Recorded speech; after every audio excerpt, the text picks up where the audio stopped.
This week I learned something very, very peculiar. You remember that Guillermo del Toro movie a few years back? I think it was called The Shape of Water. Well, thanks to what I'm reading right now, I learned exactly what you call it when you get by a fish.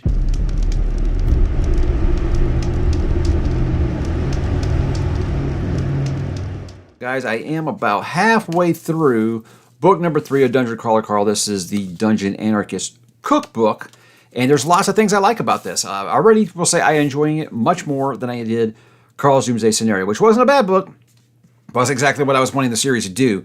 I think this is doing it a little bit better. Now, look, I am taking the advice of the author, who at the beginning of this says, hey, don't pay attention to the train thing because it's confusing, and basically he's not even sure he understands it, so he doesn't expect you to. That's fine. That's not bothering me at all. I have no problems. I got enough warnings about that in this book before I even started. That wasn't really a problem. I am liking a lot of things about this. I'm liking, obviously the dialogue remains great. The achievements remain great. The narration, the AI, whatever you want to call it, the host, I guess you would say. I'm enjoying that stuff as much as I did the first book. I'm liking a lot. Obviously the dialogue between Carl and Donut is great. I love seeing the new versions of Mordecai we seem to get every single one of these floors. Katya is even growing on me quite a little bit. I'm really, really interested in what they're kind of doing with that character. First, I was kind of like, this just seems weird, out of place. She's starting to grow into that role a little bit. I'm liking some of the callbacks, the characters that are coming back from the earlier parts of the stories. It's got some of those moments that hit a little hard that you aren't really expecting in a book like this. However, I do have a new concern.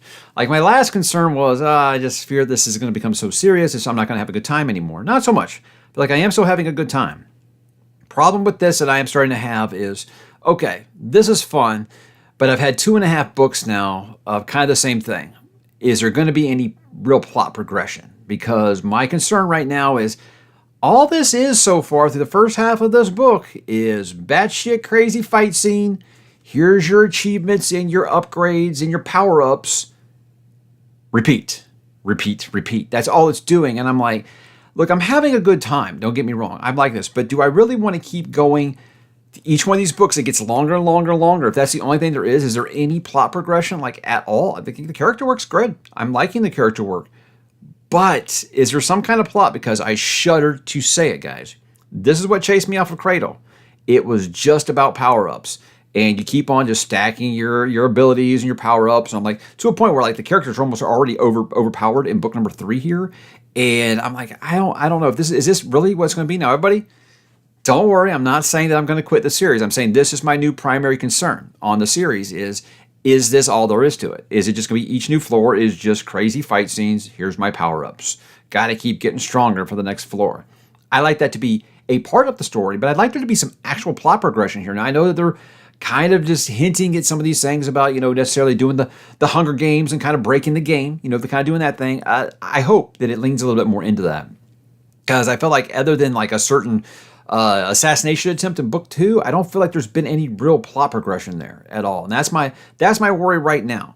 Now, again, I am enjoying this one much better than I am book 2. Of course, I'm going to be continuing with book 4 after this. The goal right now is maybe every other month or so. I don't know. It just kind of depends on how the old TBR falls. But that is my new primary concern. I've gotten lots of people like, no, don't worry about it. It does address those issues, and that's good. That's what I want to hear. I want to hear that it addresses those issues. So that's where I'm kind of at right now. Sorry I had to drop the C word on you guys, but just be glad it wasn't the other C word that would probably get me demonetized. So Cradle is obviously a little bit of an extreme there, but that's just kind of the comparison I was making this morning was just like, this is why I quit Cradle, guys. I have no interest in just watching a player fight a battle and power up. That's not what I want. And I know that is really what progression or lit RPG can be sometimes.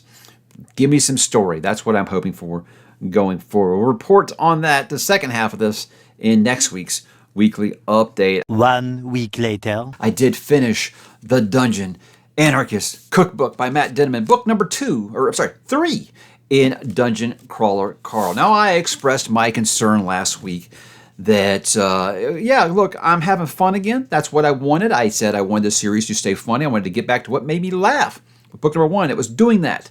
But I also said, but you know what? I'm starting to wonder if there's a plot here, because it feels like everything is just, hey, batshit crazy fights and power-ups, and then on to the next one, and then repeat. Literally about 2 chapters after that, something happened that chapter 23, and if you know, there was something that happened that was like, oh wow, there it is. And then it kind of like took off. Now look, I'm going to be straight up that like the train thing never made sense to me, and I never tried to understand it because Matt at the beginning of the book tells you it's okay if you don't understand it. He barely understands it. When you started adding in like gates and portals and all this stuff, and the NPCs getting false memories, it's like, okay, whatever. I will say like the plot picked up to where there is a greater overarching plot now that I want to see, and that's what I was wanting. That's what I was wanting. But as far as like this level, not a fan. It just seemed like it's like, hey, we don't know what to do with this train. Let's blow it up. You know, that's kind of what felt like the whole story of this book was. So while I didn't like it as much as book 1, I liked it a lot better than book 2. And because you kept your two lead characters together, I like that. Katia has some great moments in this book for sure. I like going back and thinking about like my biggest criticism outside of the things I mentioned was just what happened to Mordecai in this book, and really it just kind of sidelined Mordecai for the whole book.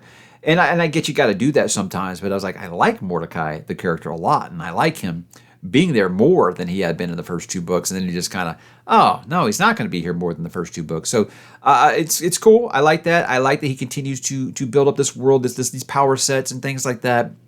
I'm laughing the whole time. There's some really good achievements, some really, really good items in this one, and I like those things. And again, it had a moment that had me literally jaw like dropping on the floor.